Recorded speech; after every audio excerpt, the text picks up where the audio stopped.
এক গ্রামে রামু নামে এক গরিব চাষি ছিল। প্রচণ্ড ঝড় বৃষ্টিতে তার সমস্ত ফসল নষ্ট হয়ে যায়। সে কাতর স্বরে ভগবানকে ডাকতে থাকে, হে ভগবান, আমাকে রক্ষা করো।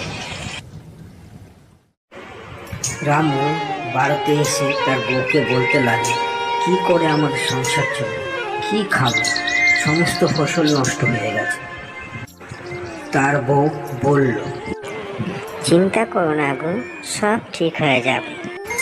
পরের দিন সকালে রামু গাছের নিচে বসে ভগবানকে ডাকতে লাগলো এবং ভগবান এসে হাজির হলো। ভগবানকে দেখে রামু একটি বাড়ি, গাড়ি এবং টাকা সম্পত্তি চাইল।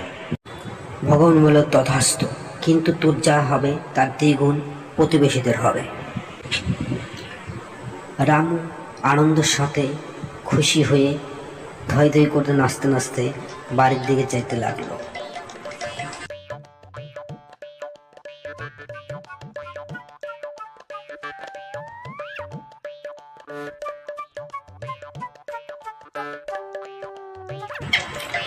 পরের দিন সকালে রামু দেখলো ওর যা বাড়ি গাড়ির ধন সম্পত্তি হয়েছে তার থেকে দ্বিগুণ পাড়া প্রতিবেশীদের ধন সম্পত্তি হয়েছে।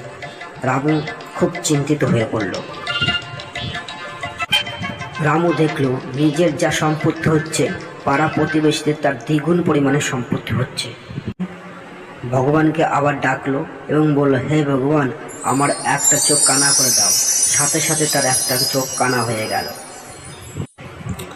পরের দিন সকালে গিয়ে দেখে পাড়া প্রতিবেশীদের প্রত্যেকেরই দুটো করে চোখ অন্ধ হয়ে গেছে এবং তারা অন্ধর মতো রাস্তা দিয়ে হাঁটছে।